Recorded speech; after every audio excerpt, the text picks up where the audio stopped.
Paintings. They're a powerful expression of human emotion and creativity. I mean, we've been doing it for thousands of years. From prehistoric cave paintings of a good day out hunting to the Bible imagery seen in the Sistine Chapel. Paintings are so powerful that an artist can use their work to invoke a certain feeling or thought. But what if that emotion was unease, fear, or even anguish? And what if that painting could invoke such a strong negative emotion that sometimes something paranormal could attach itself to it? Because that's apparently exactly what's happened with the painting known only as the Anguished Man. In 1999, up in Cumbria, which is like North England, a guy called Sean Robinson received the unfortunate news that his grandmother had passed away at 96 years old. And she'd left him something a little peculiar in her will. It was an oil painting, The Anguished Man. And to look at it, it's freaking terrifying. He has no eyes and his face is kind of like contorted into a horrifying scream. Like, regardless of any kind of story I'm about to tell you, I don't know about you, but it makes me feel uneasy as hell. Just to see those vacant eye sockets with nothing going on but pain and torture. I don't like the feelings that it makes me feel when I look at it. But this inheritance wasn't a shock to Sean. He had known about the painting from when his grandmother was alive. And she hadn't sugarcoated her experience of owning this particular piece of artwork. She told him that she'd thought the painting itself was evil, and that's why she'd kept it locked up in her attic for 25 years.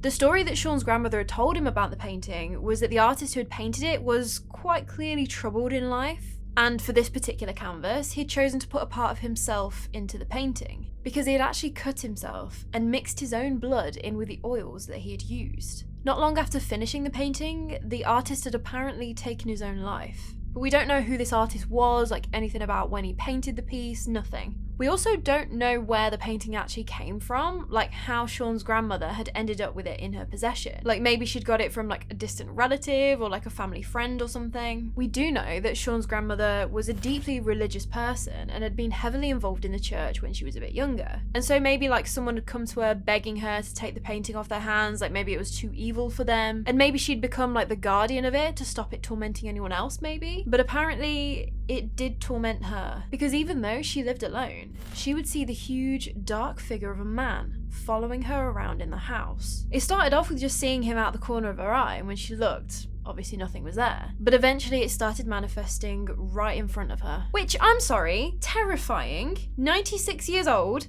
living alone, and there's a shadowy figure scaring you in your own home. Absolutely not. But she kept it stored away in her attic and never got rid of it while she was alive. I'm sure the thought must have crossed her mind though, right? But I mean, like, if you get rid of the painting, you give it away, or you destroy it or whatever, there's no guarantee that these paranormal encounters will stop. Like, yeah, that's normally how it goes with these haunted objects, but like, you don't know for sure. It could even be like a sinister situation. You know, where you're seeing all this haunted stuff happening, so you move house and then you die. Okay, that might be a little bit too Hollywood, but you know what I mean. There's no guarantee that you're not going to make it worse for yourself or just subject someone else to being tormented. But then obviously in 1999, it needed a new owner, and she'd chosen her grandson Sean. He took it home and stored it in his cellar for over 10 years until 2010. And in that time, like, he didn't report anything untoward happening in the house. But in 2010, they'd had some bad weather and his cellar had actually become flooded. Everything in the cellar was ruined by the floodwater, apart from the Anguished Man painting. And so Sean, like, he was a horror film lover, but he was a complete skeptic of the paranormal. Like, I can only imagine what he thought about the stories that his grandmother must have been telling him while she was alive. Like, she's there in her house seeing dark shadows out the corner of her eye, bumping and banging and all of these noises going on, and he's like, sure, grandma. But he would very soon be changing his tune. After the 2010 flood, he convinced his wife to let him hang the painting up in the house. She reluctantly agreed, but the compromise was that it had to be in the spare bedroom. The least amount of people would see it if it's up in the spare bedroom, I'm guessing. Not the most inviting piece of artwork to hang in your front room. As soon as Sean hooked it on the wall, weird things started to happen. But it started just how most of these hauntings in people's houses usually go. It started small, with weird creaking and footsteps heard around the house, which got louder. And then the other noises started. They'd hear tormented screams and weird crying around the house. But there wouldn't be anyone in the family bawling their eyes out, so they couldn't figure out where these noises were coming from. Eventually, that dark figure that Sean's grandmother had seen started being witnessed in their house. He'd be crying and whispering, but you'd never actually be able to hear what the entity was saying. and the activity was just ramping up. It was getting more and more frequent at all hours of the day and night. But just to add that extra little bit of creep factor, the activity would always be worse between the hours of 3 and 4 a.m. Because we love creepy noises at 3 in the morning, they're never anything but friendly and welcoming, right? But it got even worse. One night, Sean was woken up, obviously around 3 a.m. As he opened his eyes, he saw a figure standing at the foot of his bed. Already, I'm out at this point. Like, I could not handle that. So obviously he's like waking up very quickly, but as his eyes start to sort of like focus and adjust, he saw that the figure's face was the face of the Anguished Man, exactly like in the painting. Nope.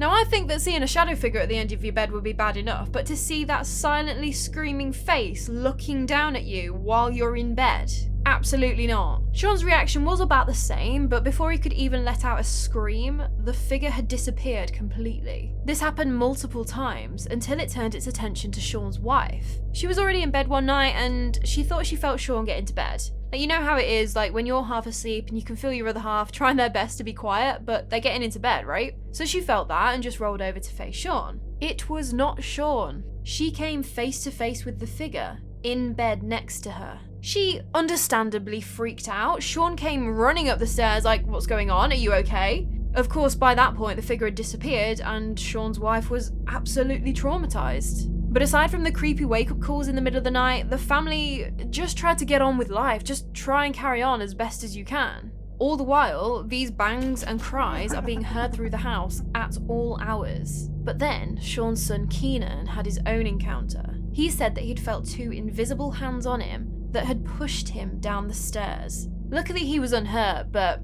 nah, this is getting too real for Sean now. He can't be having his family getting hurt by whatever this thing is. After that incident, Sean put the painting away in storage, and he'd only get it out when he was alone in the house. But when he did get the painting out, he reported that the atmosphere in the house would just change immediately. Like, you could just feel how negative whatever was going on with this painting was. And it's not just Sean and his family that have reported this. Apparently, people that have viewed the painting claim that they've felt really unwell after viewing it, and some even start to get uncontrolled nosebleeds from it. Keenan, the son, also had one of these nosebleeds at one point, and like, Sean was about to call an ambulance, it was that bad. Sean's also got his own long-term health issues now, and obviously there's no way to know for sure, but he does sometimes wonder whether it's got anything to do with owning the painting. Even with all of this though, like, he says he's not scared of the painting, he's more just fascinated with it. In 2010, Sean started a YouTube channel all about the Anguished Man, with some alleged paranormal activity captured on camera. There are video clips of like strange noises that have been caught, and then there was one of like a mist or a quote-unquote ghostly figure crossing over the camera, and then there was one of a door seemingly closing on its own. And then apparently the painting fell over with absolutely no explanation. Sean's also allowed paranormal investigators to have a look into this horrifying painting. One investigation was posted to the official YouTube channel with some like more sensitive investigators claiming that there was this small black mass behind the painting. It's also been loaned out to paranormal investigators like John Blackburn and Ian Lawman. And there was a weird encounter reported when the painting was at Chillingham Castle on the 18th of May 2013. They were doing a vigil with the painting in the room when everyone just felt icy cold. A dark figure appeared in the middle of the circle. And there's like 20 people in the room at this time. They all saw this. John Blackburn continued asking questions like relating to the painting when a big old wooden bench that was like in the room banged on the floor when there was no one around it. He carried on asking his questions when all of a sudden the bench was violently flipped upside down. Apparently they think this might be John Sage, who is a resident entity at Chillingham Castle, who may have been a bit salty about the new kid on the block that was attached to this painting, and had come into his castle uninvited. And so even with all of this going on, why does Sean keep a hold of it? Why doesn't he sell it on? I mean, there's like a huge market for supposedly haunted objects now. And now it's got such a reputation, I'm sure there are so many people out there that would pay to say that they own the Anguished Man. First of all, I don't think he's in this for the money. Like, that's something that's been talked about online, that he's just made up the entire thing just to make a bit of money. And Sean has just been faking the whole time. I really don't think that is the case. First of all, I don't really think he's making that much money off of it. Like, yeah, it's infamous, it's got a reputation, but he's not really cashing in on it. And he said online multiple times that he would never sell it. Second, his grandmother had it for a reason. She was under no illusions about it. She knew that it was not a nice, positive painting. And she was having negative experiences in her home because of it. But she was a nice old lady. She was deeply religious, being a good Christian. It doesn't make sense for her to keep this, in her words, evil painting in her house unless she was helping someone or saving the rest of the world from its negativity or something. So although he never actually found out how his mother came to own the painting, like why she had it, why she then gave it to him, I can see why Sean feels kind of, not compelled, but like carrying on what his grandmother was doing, that kind of like being a guardian for the painting, and that it's like his duty that he's taken on from his grandmother.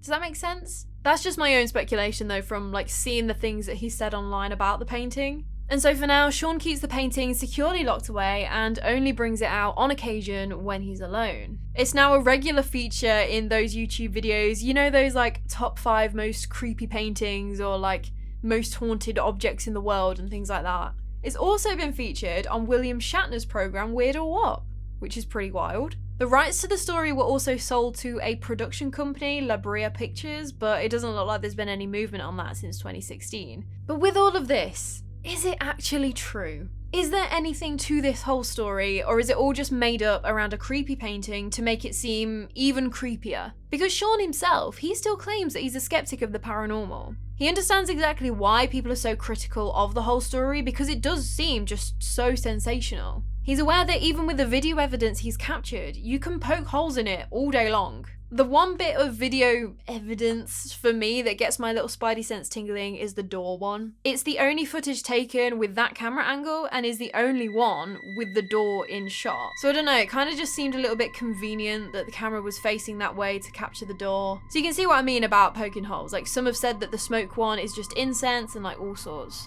But he's seen firsthand what's happened to him and his family. He's been up close and personal with the painting for years. And as far as he's concerned, he knows something ain't right with it. So, okay then, say it is haunted. By what? There are a few theories that have been put forth to Sean from various mediums and paranormal investigators over the years. The first one is that it's an attachment from the artist himself that painted it. Like he infused his blood with the oils, that's left that physical piece of himself within the artwork. And with it being such a powerful and emotional piece, and then committing suicide after finishing it, that's the reason that he's now somehow tied to the painting. Another theory is that the artwork itself and that process of the anguished artist infusing his blood and his emotion into the painting, that act has sort of opened a portal and let some not very nice things through. And then another theory that's been mentioned to Sean a time or two is that it's something altogether more evil that has attached itself to the painting. The word demonic has been thrown around, and I don't know, I just have a real problem with the whole demons and demonic thing now. Like there's so many paranormal YouTube channels and even TV shows in their quest to become ever more sensational and to keep your attention for longer than 10 minutes. They'll claim demons in every place they visit, even when the activity is maybe not just completely positive, like they'll immediately run to demons as an explanation. But it's one that's been mentioned, so I wanted to include it in here. But whatever it is, if it is actually anything at all, the story continues to be talked about. And when you've got a legend like that tied to a creepy ass painting like this, it's really no surprise. So tell me your thoughts. Do you think it's one of the most haunted paintings in the world, or is it just a creepy painting with a crazy, fictional backstory? I'm really in two minds about this one. I'm not going to sit here and say that the things that Sean Robinson have claimed aren't true, because unless you were there, you're never going to know either way. But for both Sean and his son Keenan to go on a TV show to talk about their experiences, I feel like that says a lot. And I really don't think that Sean has a lot to gain from lying about it. And especially not Keenan. Which makes me lean towards the fact that maybe there is something potentially paranormal going on with this painting. But what exactly, I don't know. Because yeah, the backstory about the artist, to me, with all the information that we have right now, it just sounds too sensational. When I first heard about the story, which was actually last week, I already had another story lined up, but I just really wanted to do this one. I was told that it had actually gone to Japan and had analysis done on the painting and that they'd confirmed that there was actually blood in the oil paint. But I didn't see that anywhere. From what I can see, Sean has never claimed that, so I'm not going to believe that part. But that's the thing about these stories. It was that detail there about this supposed analysis in Japan that when I first heard it, I was like, I'm definitely going to look into this story. Because it adds some weight to this just downright weird story. But from what I can see, there is actually just no confirmation that there is blood in the oils. But that's also not to say that this artist isn't somehow spiritually attached to this painting in a way. I don't really know how it all works. Maybe someone just took that saying of putting his blood, sweat and tears into his art just a little bit too literally. And maybe, could it be that the story itself has grown larger than the painting and has become its own paranormal legend? Like, so many people are convinced that it's now haunted and they've taken it to haunted locations and claimed that they've witnessed various unexplained things, that maybe like that's some part of the reason, like now it's holding on to some of that energy. Like giving something thought gives it power, like by putting that energy out there it becomes real. Or is that a bit too woo-woo? I felt like it makes sense in my head, I don't know. Look, I'm just trying to go through all the possibilities, okay? So that's the one mind that I'm in. And the other is that, I mean, just look at it. Whether you know the story or not, it's creepy. You know it's a portrait of a humanoid, but it doesn't look human. And that's immediately already unsettling. Then you get told the backstory and you dim the lights and you start calling out to whatever is there. It's not really that much of a leap to say that the thing is haunted. So that's where I'm sitting with it. Bottom line, I believe it is potentially haunted. I'm not 100%. I'm higher than 50, and I'm also not sure what it's haunted by. That is just my opinion though. Please do let me know yours. And did you like learning about this terrifying looking painting? Please drop a like on this video if you did. And if you'd like to learn about different creepy objects, places and stories, I have loads more lined up, so you might want to subscribe too. But that is all from me today. I cannot wait to chat with you more next week. So until next time, sleep safe. Do you want to come in? I don't think you do, because you'll just try and go back out as soon as I let you in. Oh what, you don't want to come in? I would just like the option, thank you. We're having an intermission because the cat absolutely has to be in this room right now.